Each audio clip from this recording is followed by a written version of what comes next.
Мына баягыда элдин баары тартып баары эле. Элдин баары барды. Биз такавар. Орчундуу маселе да бул. Мына чар жайыттыкты өкүм сүрүп аткандай сезилет. Анан ошону көзөмөлгө салуучу, көзөмөлгө алуучу орган кайсы тарап? Айым үчүн Минэкономика коммерция уруксат бериш керек. Биздин заданияларыбызды алар кайдан билишет? Текшерүүчү органдын кайра колун байлап койгон да бул жерде ошондо. Кандай талкаланган сиз көрүлөт урматтуу аким. Кандай талкаланган экен? Жайыты дагы өлдү. Бизди ичип аткан суулардан бери ууланып деле калдык экен. Сөзсүз ал жерде рекультивациялык иштер жүргүзүлүш керек. Чөп өскүдөй болуп, мүмкүн бактар болсо бак өскүдөй болуп кетиш керек. Эл жашап атат, мал кайтарылып атат. Акимдердин мындайча айтканда калпыстыгы болуп барат деп ойлойм да. Жалпысынан жергиликтүү бийлик билиши керек. Билиш керек. Жергиликтүү эл менен макулдашылсын дегени бар.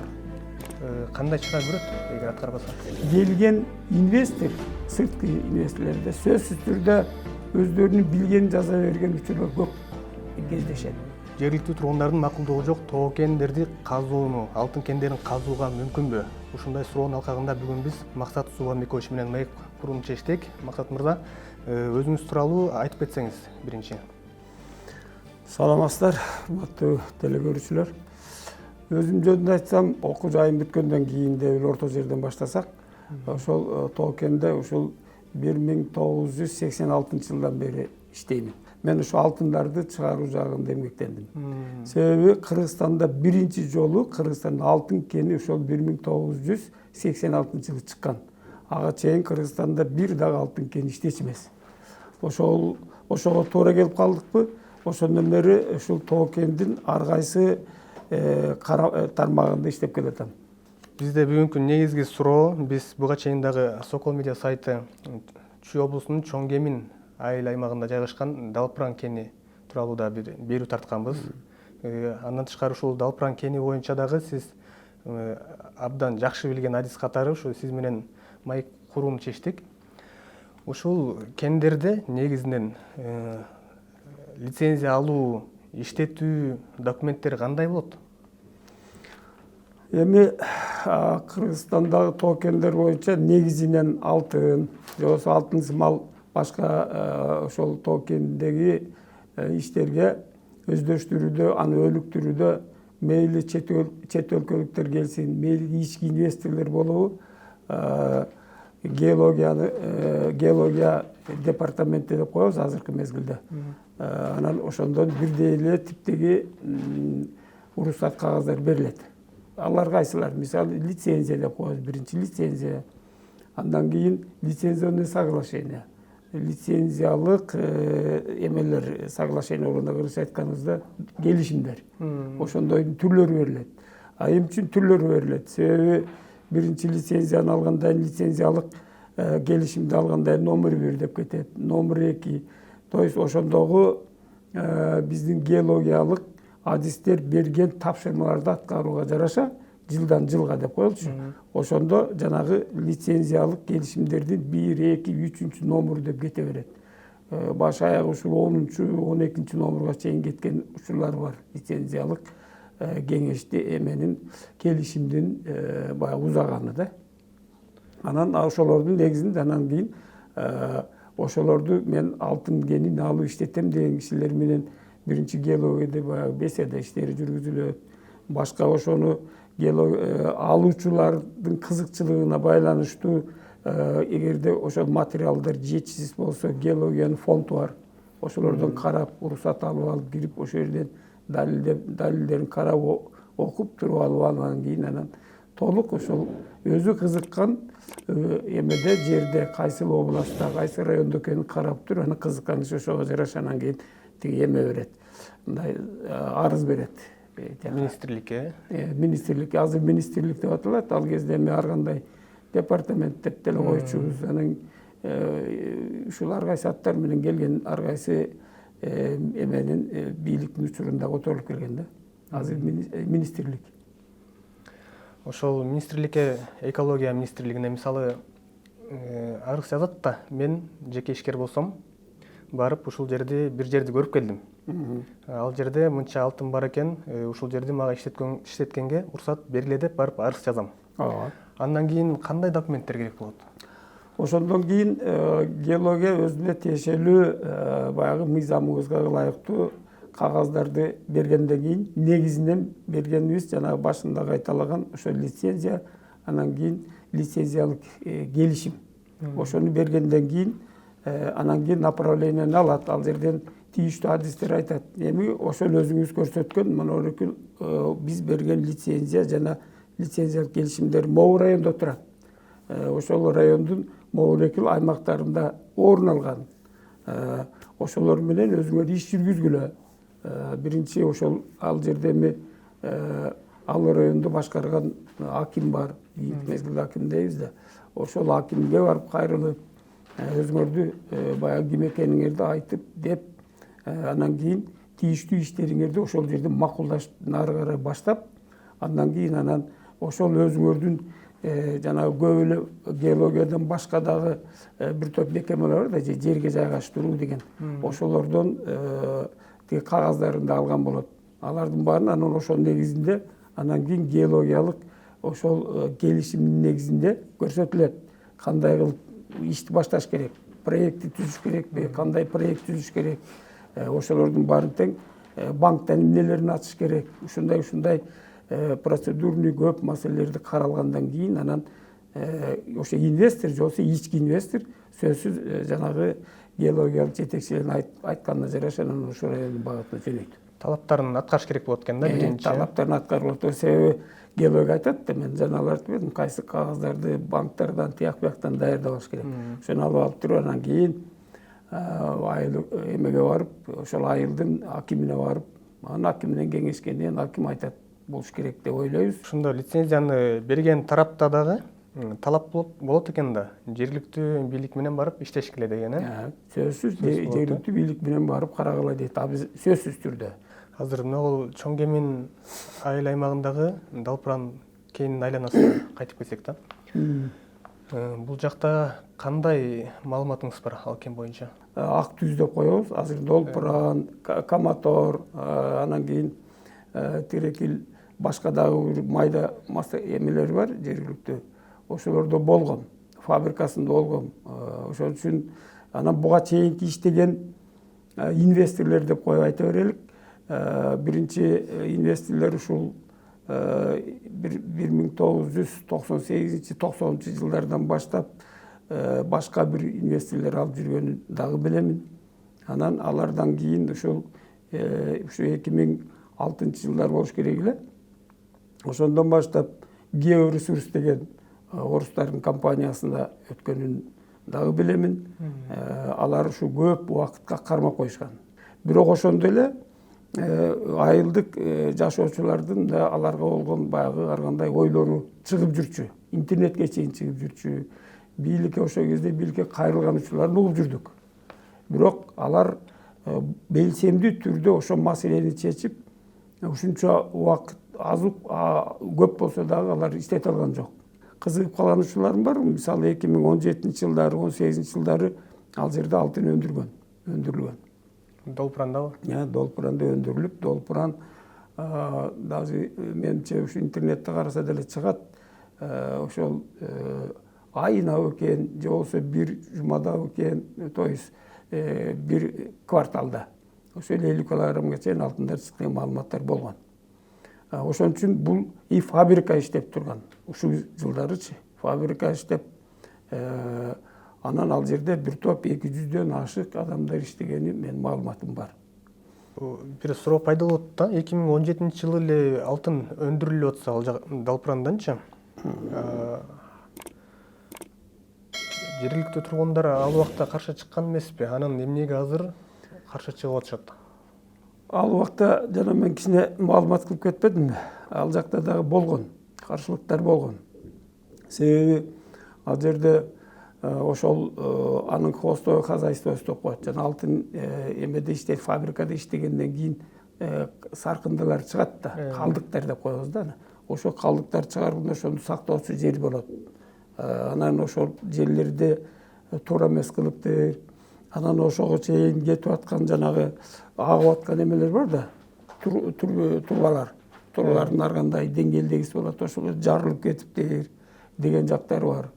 анан химиялык дагы башка элементтер кошулуп аны жасайт экен деп ушундай анан элдер түзүлө чыгып мындай бир катуу мындай дүрбөлөңгө түшкөнү мен уккан эмесмин. Бирок ушундай туура эмес иштеп атат деген сөздөр менен ар кандай темадагылар чыгып жүргөн учурунда.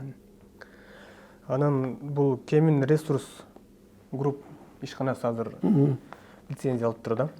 Анан алгандан кийин бул жерде азыр өткөндө биз барып келсек, жергиликтүү тургундар биздин макулдугубуз жок, берип кой деп атышат. Негизи ошол элдин макулдугу керек беле? Биздин мыйзам боюнча элдин мурдакы бийликтердин учурунда ушундай эмелер болуп калчу.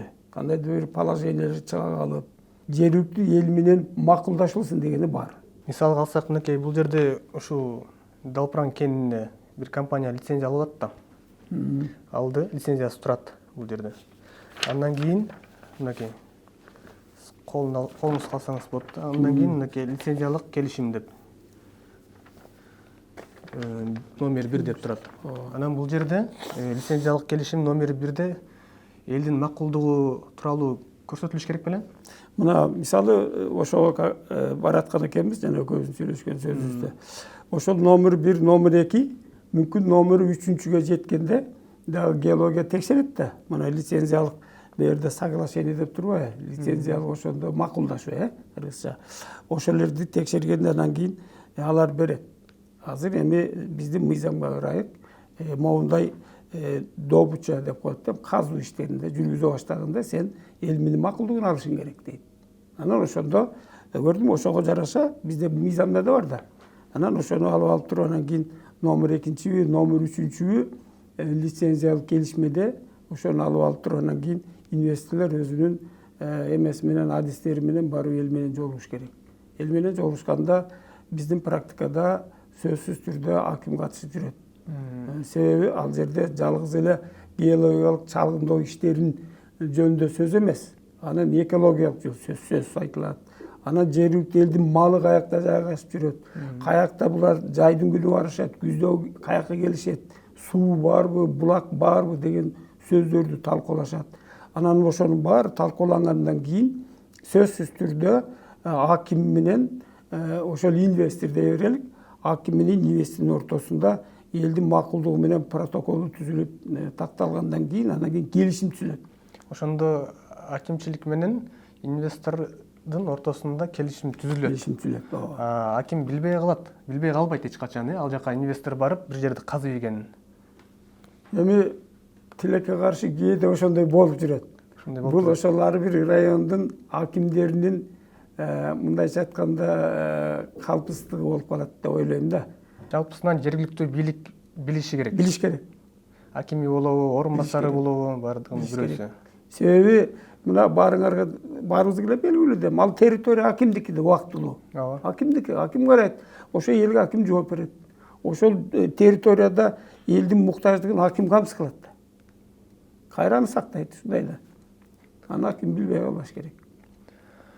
Акимден тышкары ар бир айыл өкмөт деле өзүнүн ошондой аймагын караш керек да, камсыздап, Сөзсүз да. Акимдин инвестор менен келишим түзбөсө дагы барып жөнгө салуу жагындагы.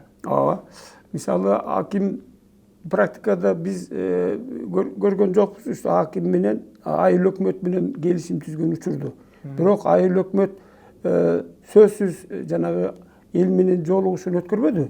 Өткөргөндөн кийин бул келишимди түзүп атканда аким сөз катыш керек. Айыл өкмөт сөз катыш керек. Лицензия алган компаниялар талапты аткарбаган геология институту кандай чара көрөт эгер аткарбаса? Геологиялык азыр геология биздин департамент, геологиялык департамент. Булардын ал тоолордо ал лицензия барган инвестор кандай деңгээлде иштеп атат карай албайт. Андай эмеде мыйзамда каралган эмес. Булар лицензияны берди.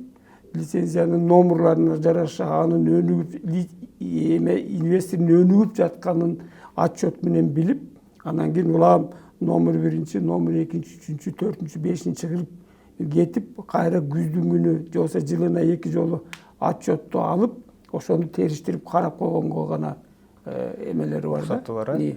А бөлөк эмелер бар. Ал деле геологиянын астында калат.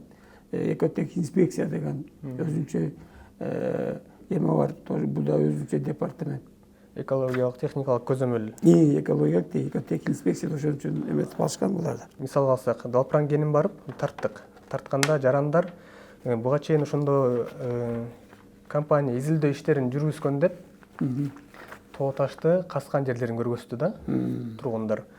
Анан ошондой жерлерди каскан компания кайра иретке келтирип, мурунку калыбына келтириш керек эле да. Ооба. Эгер келтирбесе, буну жергиликтүү бийлик карайбы же ошо экотех инспекция карайбы, кайсыл тарап караш керек эле көзөмөлгө алып. Эми канткенде да ал жерде эл жашап атат, мал кайтарылып атат. Ар кандай өсүмдүктөр өсүп атат. Анан ошону көзөмөлгө салуучу, көзөмөлгө алуучу орган кайсы тарап? Ушул өтө орчундуу маселе да бул. Ушу маселе көп жерде айтылат. Бирок ошол ушундай иштер жүрүп атканда инвесторлор менен деп эле айта берелик. Инвесторлор менен жергиликтүү бийликтин мамилесине көз салган жак мындай чаржайыттыкты өкүм сүрүп аткандай сезилет мага. Мисалы биз көнүп калганбыз геологический эмети управление же болбосо департамент карайт деп эле ошол жака барабыз да. Алар жиберет экотех инспекцияга, биз билбейбиз дейт. Экотех инспекция болсо мен барып текшергенге укугум жок, Минэкономикага барып карагыла, уруксат алып келгиле дейт. Жана коммерция деген биздин министерство бар, ошол жактан уруксат алат. Ушул жер туура эместей карап. Уруксат берсе текшерет Минэкономика, уруксат бербесе текшере албай калат. Анда айылдыктар келет, ага катты жазып жөнөйт. Мен баланчадан уруксат ала албай койдум, ошон үчүн силердики текшерилбей калды. Ошону туура түшүнүңүздөр деп кат жаап берип коет да. Текшерүүчү органдын кайра колун байлап койгон да бул жерде ошондо. Текшерүүчү орган турат. Текшерүүчү кайра бирөөдөн уруксат алып текшериш керек болот. Анан бул жерде биз эми ички иштерин киргизе албагандан түшүнбөйбүз да. Ал үчүн Минэкономика, коммерция уруксат бериш керек дейбиз. Ал эч убакта биздин программаларыбыз өндүрүүнү өнүктүрүү боюнча программабыз же болбосо геологиялык биздин заданияларыбызды алар кайдан билишет? Же изучать эткенби, же окуганбы? Элдин ызылдап аткан үнүн укпай туруп кантип чечим чыгара алат деген бизде ой кетет. Анан андай да болот. Болгондо Минэкономикасы же болбосо экотех инспекция айтып коет. Мораторий бар азыр. Аякты текшеренгенге биздин укугубуз жок. Тийишпегилер, давай иштей берсин деп коет. Ошон үчүн келген инвестор, сырткы инвесторлордо сөзсүз түрдө өздөрүнүн билгенин жаза берген учурлар көп кездешет. Ошон үчүн мен ойлойт элем, көп эле жерде радиодо деле айтып жүрдүм, мораторий кабыл алынсын. Бирок мораторий кабыл алынса, мораторийге ылайык айыл өкмөт, то есть инвестордун бухгалтериясын карабай койсун, финансысын карабай койсун. Бирок проектиде өтүп, экспертизаден өтүп, ыймандуу, то есть ишенимдүү уруксат алгандан кийин ошол проект боюнча карап коюш керек да. Карап койсо, а жерде көрсөтүлөт да. Канаваны канча казыш керек, туурасы канча болуш керек, узуну канча болуш керек, шиликтерди кандай кылыш керек, шилик деген дагы ошол проектисинде болсо. Жок болсо тыюу салыш керек да. Дорогой, сен инвесторсуң, жакшы эметип, бирок проекти менен кетпей атпайсыңбы деп. Ошон үчүн алар каалагандай жазат. Оңунан да кетет, туурасынан да кетет. Ар кандай кетет. Анткени эч ким текшербейт аны. Эч ким текшербейт. Эл анан чырылдап калат ошондон. Барат, ал жерде малы түшүп кеткен болот, алардын түзүп аткан канавасына, шурфуна, эмнесине, кандайдыр бир жерине бар да. Же болбосо сууга толуп кетиши мүмкүн болот. Же болбосо малы оттоп жүрөт, жер ошо жер болуп калат. Көрдүңөрбү? Ошон үчүн ошого жөңгү сала турган атайын мамлекеттик жанагындай эмелер болуп атпайбы? Жетекчиликтер. Ошолорго мен жанагы ойлогонум ошондой кылып койсо болот эле деп жүрөм да. Мен да ушундай азыркы кезде инвесторлор менен иштешем. Бизде деле ушундай учурлар көп болот. Көп болот. Андан тышкары ошол жерде жергиликтүү бийлик бар да, мисалы айыл өкмөт ошол айыл өкмөт тараптан дагы мындай жөнгө салуу же көзөмөлдөө жагы каралбайбы? Айыл өкмөттөр мисалы биздин мыйзамда бар, ошол территорияда айыл өкмөттүн территориясындагы нерсе райондун территориясы болуп эсептелет да. Анан ошон үчүн ал жерде бар инвестор келип иштесе сөзсүз түрдө ошол райондун территориясындагы элдердин бир 90% деп аталчу мурда иштесин. Же 80% деп азыркы мезгилде ошондой болуп калды окшойт. Иштесин деген жактарын алар көзөмөлдөй алат. Бускан жерлерди кайра жөнгө салуу, мурунку калыбына келтирүү боюнча өзүнчө бир эсептер ачылыш керек беле? Бул негизги инвестордун келип ошол жерди алуу мезгилиндеги бирден бир талап геологиялык ушул. Рекультивационный счет ачасың деп коет. Ачылыш керек болчу, Ачылыш Неге керек. дегенде ошо биз барган жерде ошо ачып кеткен боюнча жабылбай калган да. Анан жергиликтүү тургундардын кайрылуусунда ошол сөз аябай көйгөй жаратып атат да. Биздин тоолорду казып кетишти, бирок мурунку калыбына келген жок.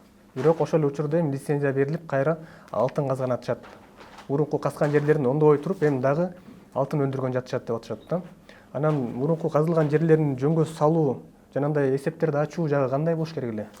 Мына элдин чырылдаган бир жеринин себеби да ушу деп эсептейм да. Себеби рекультивационный фонд ачылыш керек эле.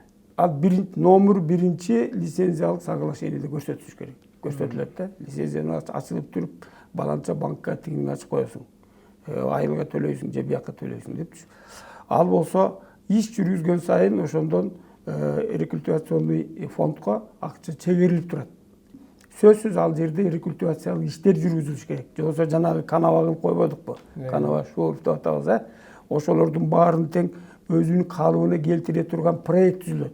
Ошо проект негизинде анын баарын түздөп кетиш керек, өнүктүрүп кетиш керек да, мындайча айтканда чөп өскүдөй кылып, мүмкүн бактар болсо бак өскүдөй кылып кетиш керек.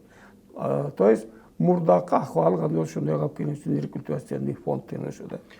Ал фонд, ал эсеп кайсыл жакка ачылат негизи? Компаниянын өзүнүн эле карамагын ачып коебу же акимчиликтин карамагын ачабы? Кайсыл тарапка ачылыш керек? Мисалы банкта ачылат дагы акимчиликке эметилет. Ошол жака айыл өкмөткө да кетет негизи. Ушул алмашып калып жүрөт, кээде түз акимге кетирип жүргөн учур бар.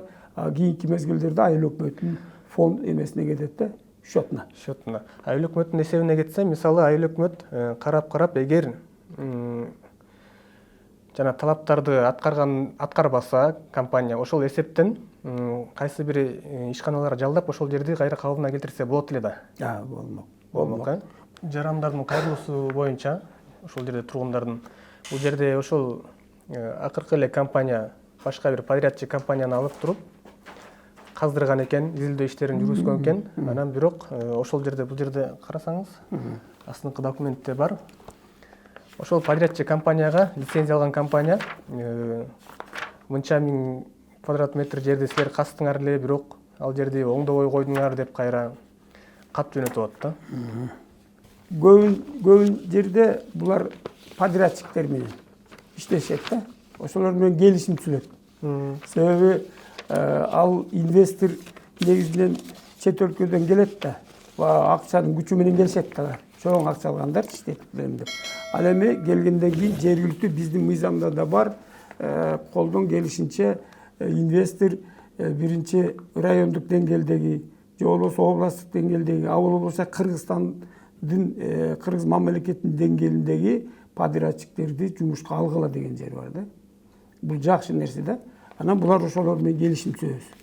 Могу баланча компания бул болсо рекультивацияга жооп берет, кийинчерээк ТИПУга депчи, же болбосо разведкаларга деп. Анан мында силердин эмеңерди алып караганда ошондой рекультивациялык иштерди жүргүзүү бир могу жерде бөлөккө бир компаниянын аты аталып жүрбөйбү? Анан муну текшерип ала турган, ал ошол өздөрү түзүп, келишим түзүп, анан акчасын төлөп жүргөндөн кийин морекил инвесторлордун милдети да. Текшерип алыш. Текшерип алыш. Эмне акчаны төлөп атат? Акчаны төлөп атабы, текшерип ал. Значит, ал жердеги түзүлгөн келишимдин негизинде иштедик деп акчаны толук алып койсо, бирок рекультивация иш жүргүзбөсө, экөөнүн күнөөсү да.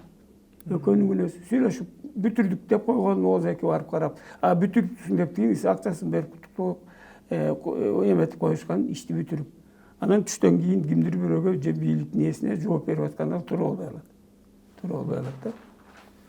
Ар бир тургундарды бул чоң кемин эле эмес, мисалы башка ар кайсыл аймактарда элди чочуткан көйгөй ушул да, элдин макулдугу жок, лицензия берилип жатыптыр деп. Мисалга алсак, Таласта дагы ушундай жерлер бар, элдин макулдугу жок, лицензия берилип кетиптир, эми кандай кылабыз, кастырабызбы, кастырбайбыз деп элдер, мындай жөнөкөй карапайым элдер дүрбөп жатат да. Мындай караганда бирок лицензия бериле берет. Лицензия алгандан кийин лицензиялык келишимде ушундай талап бар. Ошол талаптын негизинде ар бир ишкана каза турган, токен каза турган барып туруп элдин дагы макулдугун алып келиш керек. Сөзсүз алып кетиш керек. Антпесе эл ошол жерде жашап келатат да. Элге ал жерде казылып аткан нерселер өзгөчө кызыктырбайт. Инвестордун жаңыдан келишине да. Себеби ошол жерде жашап аткан жер ошо боюнча малын, мүлкүн багып, ошол жака барып жайлап жашап жайдын күнү. Кыштын күнү кайра келгиде эмеден оңой менен аны далилдемейинче сен эмете албайсың да. Анда ал жер сөзсүз түрдө талкаланып, фабрика курулуп, Вызуровдор атала турган болсо эл бөлөк жака көчүштү ойлонуш керек да. Ошон үчүн сөзсүз түрдө жергиликтүү эл менен нерселер барып кеңешиш керек. Далпыран кени боюнча чоң кемин айыл өкмөтүндө буга чейин 2019 жылы 2 жолу, 2020 жылы 1 жолу элдик жыйын болгон экен. Туура ушул Далпыран кенин казуу боюнча. Анан 3 жыйындын тең протоколу бар экен. Биз өткөндө барып таанышып, көчүрмөлөрүн дагы алып койдук. 3 жыйында тең 100% эл Далпыран кенин казууга каршы деп протокол жыйынтыкталып, печаттар басылып турат да. 20 жылы, анан 2019 жылы. Андан бери ушул чогулуш болуп элеккен да, эми жакын арада болот деген сөздөр болуп атат. Көрдүңбү? Жана көз сүйлөшүп аткан иштер болуп өтүптүр. Элдик угу болгон экен. Мен айттым го 20-жылы ушулар лицензияны орустардан Кытайлар алды депчи. Ошого туура келип атпайбы тигилердин жана каршылык чыккандагы протоколдору. Вот ошол мына бу жерден кемчилдик, менин оюмча, кемчилдик бул жерден ошол айыл өкмөттүн жаңы болуп калдыбы же азыр деле ошол кездегилер иштеп атабы билбейм. Айыл өкмөт менен акимчиликтин жакшы эл менен кийлигишкен жерлери аксап аткансыйт да. Ошолор болуп койсо мына момундай кайра элдердин ызы чуусуна жеткирмек эмес алар. Ошон үчүн мамлекеттин жергиликтүү бийлиги да элди эгерде инвестор чын эле керек болсо аким менен ошо айыл өкмөт иштеп коюш керек эле. Анан мындай маалыматтарды укпаган элдер анан чыгат да эмне элди күнөөлөбөйбүз. Аларга маалымат жетпей калса элдер чырылдайт. Маалымат жетсе элдер учукпайт. Урматтуу Максат Субанбекович, бизге келип маек бергениңизге абдан чоң рахмат. Мындай элдин арасындагы түшүнбөгөн көптөгөн суроолорго жооп алдык деп ойлойбуз сизден. Келипериңизге чоң рахмат. Рахмат силерге, ишиңер ийгилик болсун. Урматтуу көрүүчүлөр, бүгүн биз чоң кемин өрөөнүндө жайгашкан Далпыран кенинин айланасындагы талкуулар боюнча маек курдук. Мындан ары дагы бул маегибизди улантып, Кыргызстандагы башка дагы кандай алтын кендер бар жана алардын зыяндуулугу, пайдасы канча деген суроолор менен дагы бул Максат Субанбекович байкебиз менен маек курабыз. Андыктан бизден алыстабай саламатта туруңуздар. Саламатта болуңуздар.